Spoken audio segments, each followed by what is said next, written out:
And I said to her, you should know better.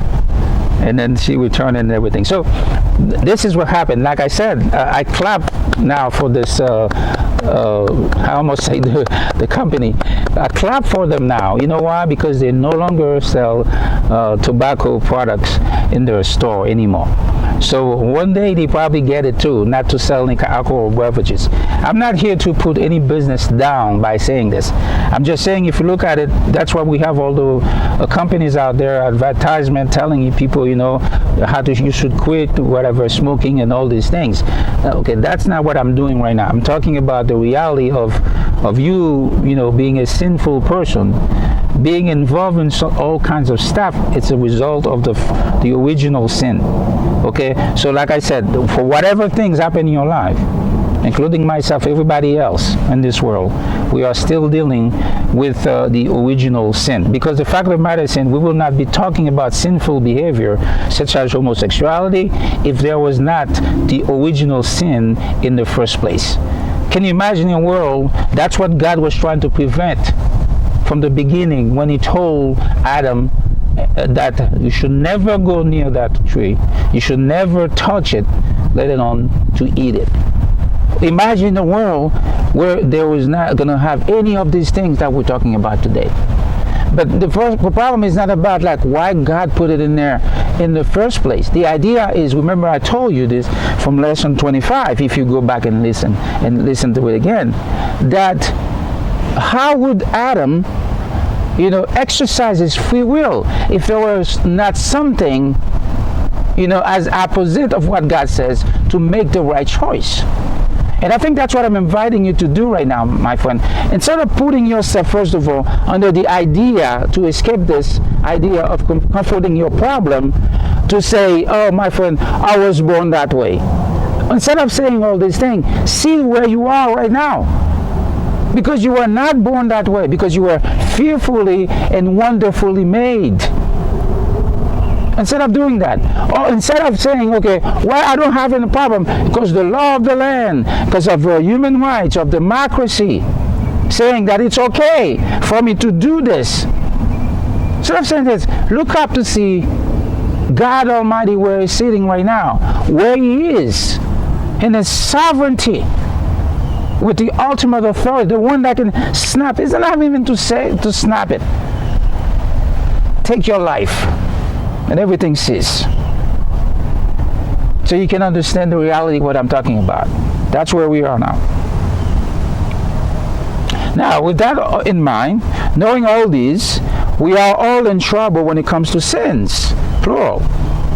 Sinful behaviors, sinful lifestyles, superstitions, occult, sorcery, theft, and many more, because there is such a thing that being a human being, there's such a thing that being a human being is to be a sinner.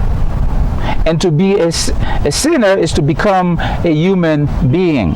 I think you heard that before. This is something that we have talked about in lesson 24, lesson 25, lesson 26, and 27. We talk about this. Okay, the idea of there's such a thing that being a human being is to be a sinner, to be a sinner is to become a human being. We talk about that. It is important to know that the problem of sin restrains us from being the person we were created to be. That is true statement here. We can never be what we were created to be if we do not get rid of our sin problem. I'm not talking about the original sin, my friend. I'm talking about your lifestyles, the one that you're dealing with right now. That's what I'm talking about. Okay? Apart from being born a sinner, according to Psalms 51 verse 5, we also develop appetite for sinful activities. Like, for instance, I got so many friends that I grew up with, but they don't follow exactly the same path that I'm in today. I'm talking about the path of righteousness. Okay? But we're not good friends as we used to be, because, you know, when you are apart for many years, the relationship kind of like, you know, take a blow. It kind of like, you know, it's not the same. You don't talk with the person. They don't see, what's going on in your life. You don't see. So it's kind of like that person, but the friendship is kind of like, dying, it's fading. That's exactly what's happened. So these people, every time, almost every weekend, they go to a club. What do they do there? They go, they drink, they smoke, they sit with their friends, they dance, they do all kinds of. They say this is what they call having a good time.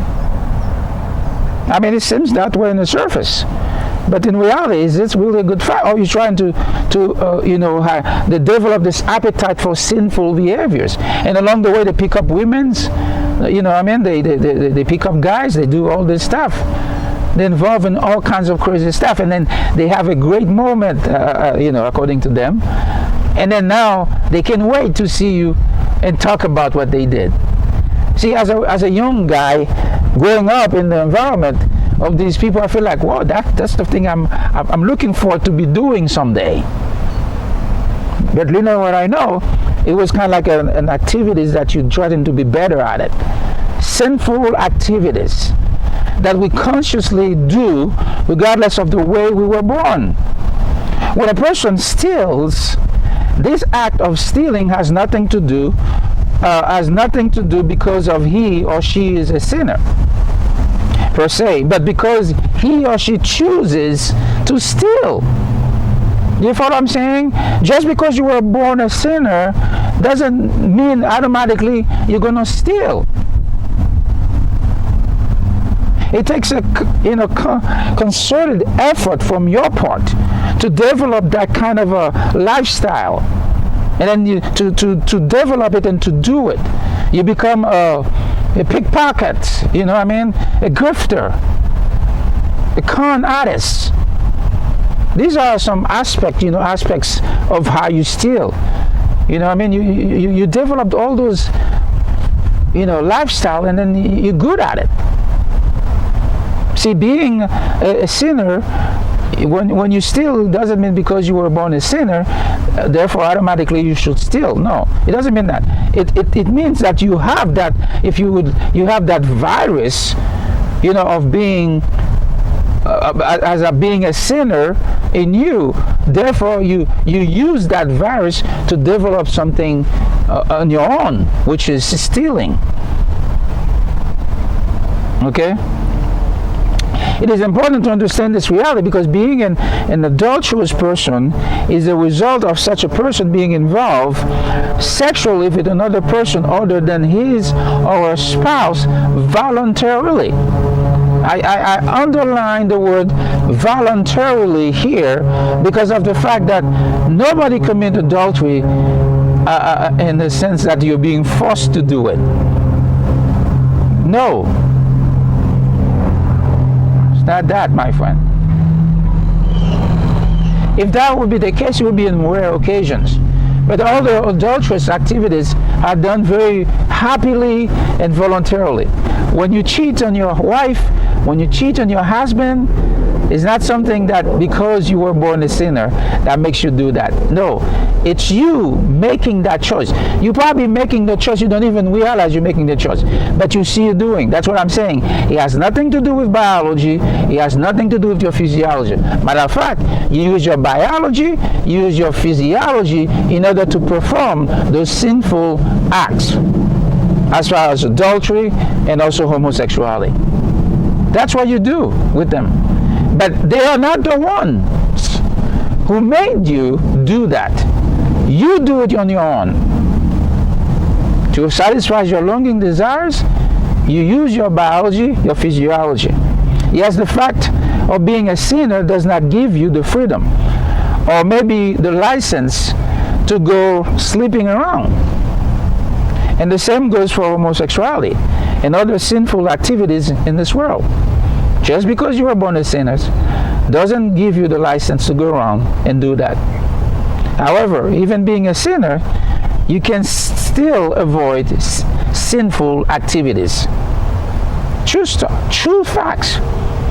Being a sinner, you can still avoid, you understand, sinful activities. Sinful lifestyles in your life. You can avoid those things. In other words, when you go to apply for a job, right? That's why they run a background check on you, to find out who you are and some things that you've done in the past.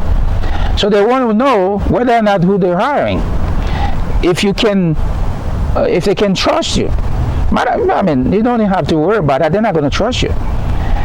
Trust has to be earned. You follow?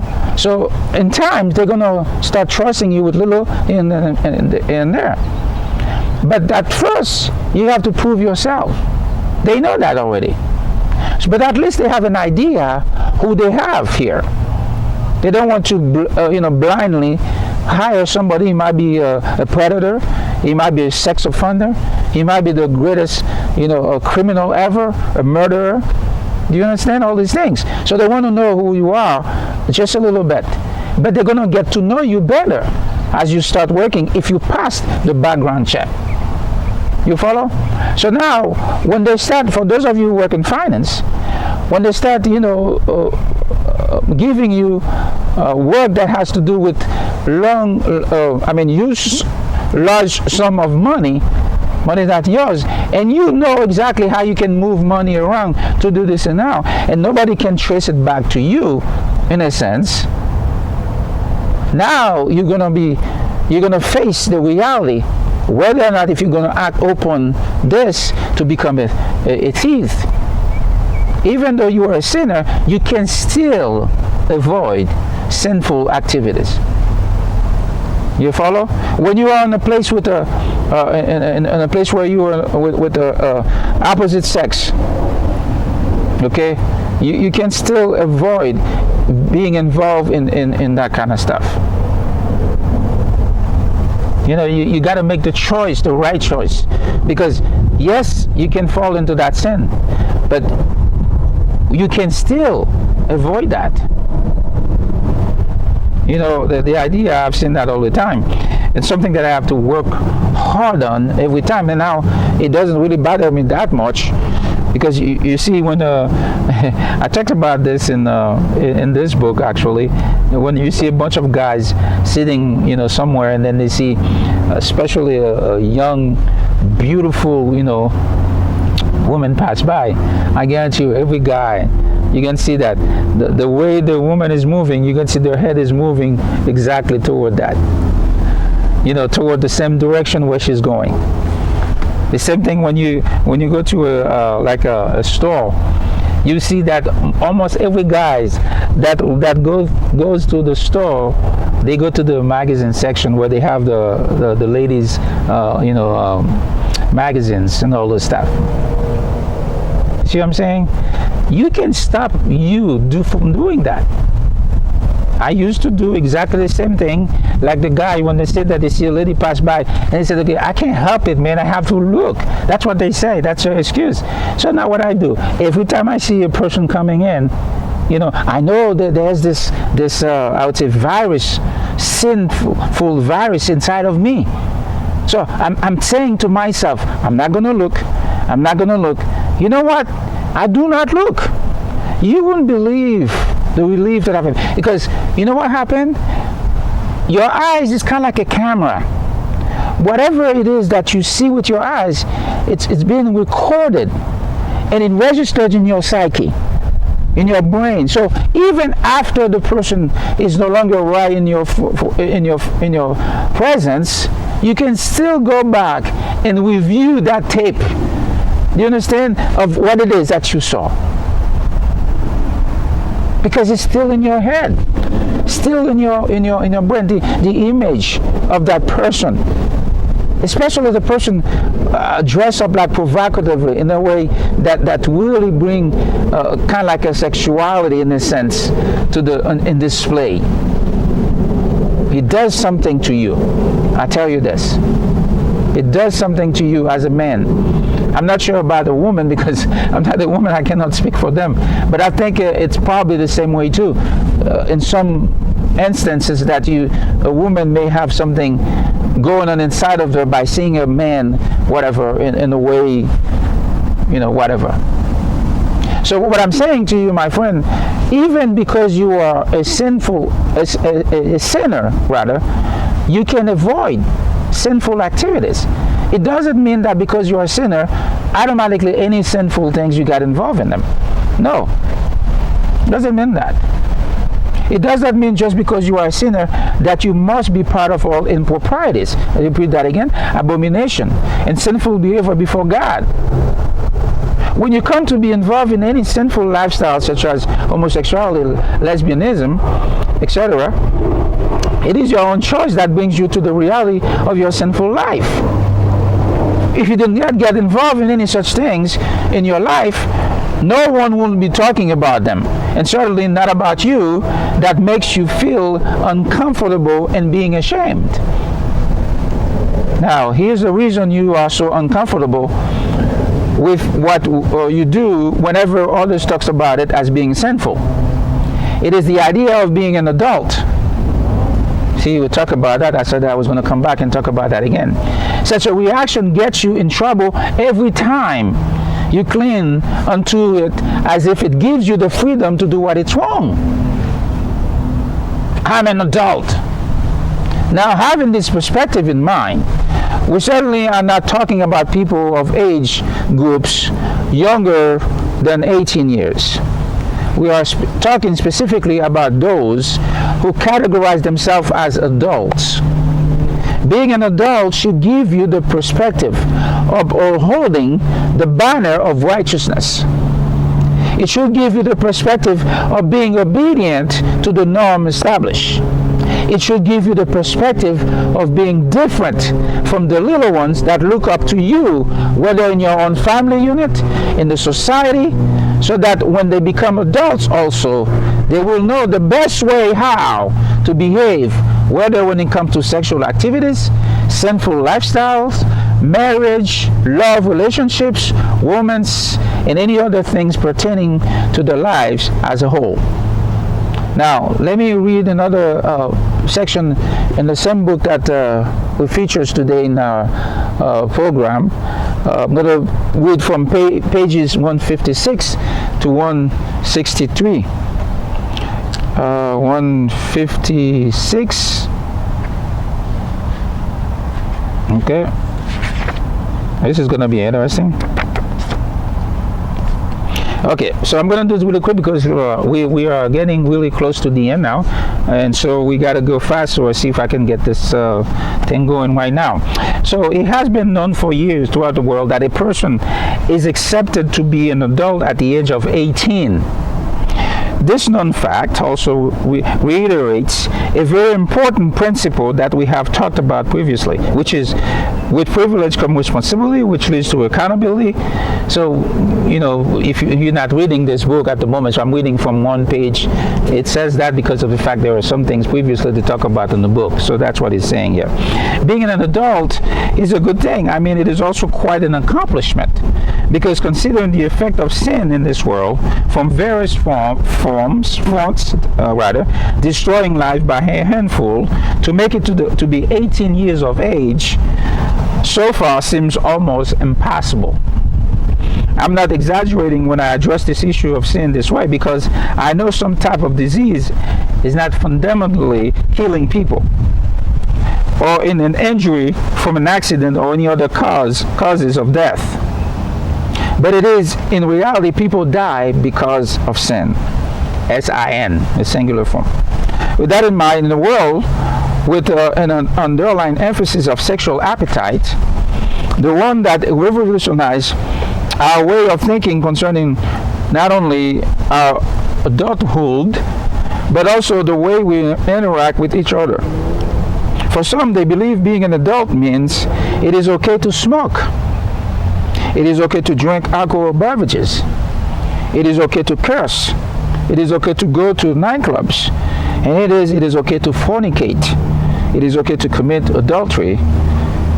All he or she wants with whoever he or she wants to do it. Because as long as two concerted adults are having consensual sex, it is okay. After all, we all are adults here. Granted, they are in fact adults, which means it is true that they have the privilege to do anything they want to do.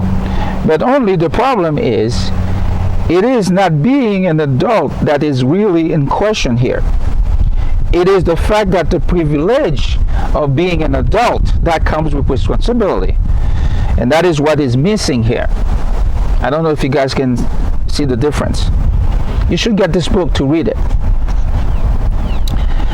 especially for the summer coming up now.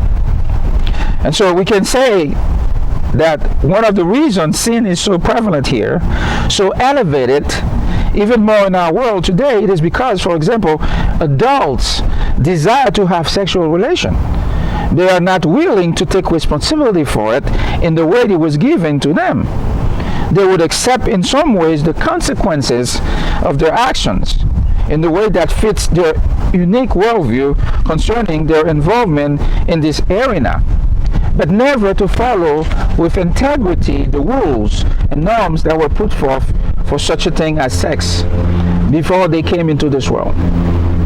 And that is the fact, in fact, demonstrating that all they want is privilege, but never mind with the responsibility or the accountability that comes with it to the one that established it, not only for a specific purpose, but also for the norms and the principles that comes with it. For example, a person dies from a car accident because of another person driving under the influence. The one who was driving under the influence would without a doubt accept the consequences for the death of the other person, whether it would come to spend the rest of his life in prison or not. He would gladly accept it because in his mind this is a fair balance. He committed a crime, he would pay for it. And however, he does not see himself thinking about neither driving nor drinking, how privilege is given to him, nor restrain himself from driving under the influence. I think, in my opinion, this is where the problem is, because we are so enthusiastic about being an adult, but we forget, or rather ignore, that being an adult is truly a privilege which entails that it comes with responsibility. That is, to accept the norms and the principle that they are, as they are, not to change them, not to boycott them, or undermine them in any way. Because believe it or not, we are also accountable for those norms and principles, both when we uphold them and when we violate them. That is why it is so important to understand as adults that when it comes with the privilege of a sexual relationship, we are responsible to follow the norms and the principle the way they were given to us, not in the way we see fit in our own individual desires to do whatever we want. Because our accountability is only to God regarding the privilege and the norms, but not in our sins and the mess we make with them. Yes, it is true that any man would quickly take responsibility for bringing a child into this world and would pay the consequences for the mess he might have made because he got sexually involved with a woman of whom he might or might not have a romantic relationship with outside marriage. Sadly, he would not want to even consider applying those norms in his life upon which he should have a proper romantic relationship, which in turn would produce children in a prosperous life free of sexual sins. I have a real sense for many being adults only means the idea that they are old to get involved, to participate, to be part of something, to engage into something otherwise they would not be able to. But they seem to forget that being adults suggests that they should be better. They should be above reproach, etc., etc., etc. For example, it should not be worrisome to us and the men to have a background check on the adults of whom are supervising and instructing our kids at school. We should not have to be afraid of walking down the streets or in an alley at night, especially if you are a woman. Also, for a young lady to be alone with an adult man in a room. Perhaps a daughter to be somewhere alone with her stepfather. Even not to think twice about the one you sit next in church. Because after all, we are all adults. We should trust one another. Right? It always bothers me every time I go somewhere, or if I would walk down the street after I have been fooled by the sign that reads adult bookstore. I was gladly to go in because in the back of my mind, or maybe I was somewhat naive, that I was going to find books that are more intellectually advanced, or perhaps in some ways those books were more in-depth discussion of economics, social politics, and others that were not part of the discussion at a certain level a much younger person around the teenage years would have. Well, I must confess, little that I knew, I was in for a little disappointing treat, which in my defense, I got out quickly as I could, and looked around to see if there were other people who knew me and saw me going in there, because it did not take me long to figure out that I was in a place that I was not supposed to be. Besides, I'm not sure that I would recommend it to anybody to try. This rather awkward experience taught me something that brought clarity to the real understanding of what it means to be an adult within the culture. Also, I was able to see the sexual appetite within the society, that almost everywhere I turned, I found out that everybody, teenagers, young adults, adult men and women, were talking about it, and almost 100% at the time, whether TV, radio, or signs, banners, ads in the streets, all had some form of sexual reference in them. Unfortunately, it has gotten worse than it has ever been. This outraged sexual appetite is so much out of control now that it is required that every workplace, particularly in America and many other workplaces around the world, to have at least some form of training classes for employees about sexual harassment in the workplace. According to Brandon Gale, an article online from rain.com/victim-sexual-violence, a recent study found that 1 in every 4 women experience sexual harassment in the workplace. Here are some statistics about concerns over sexual harassment. Number 1, 64% of Americans see sexual harassment as a problem in this country. Number 2, 88% of women have been harassed. Number 3, 79% of victims are women, 21% are men. Number 4, 27% experience harassment from their colleagues. Number 5, 17% experience harassment from a superior. Number 6, 12% receive threats of termination if they did not comply with their requests. Number 7, 66.6% of victims were not aware of the workplace policies regarding sexual harassment. Number 8, 50.4% were not aware of what department or person should be contacted regarding sexual harassment. Number 9, 1 in 3 women ages 18 to 34 has been sexually harassed at work. Number 10, 81% of women experience harassment in verbal form.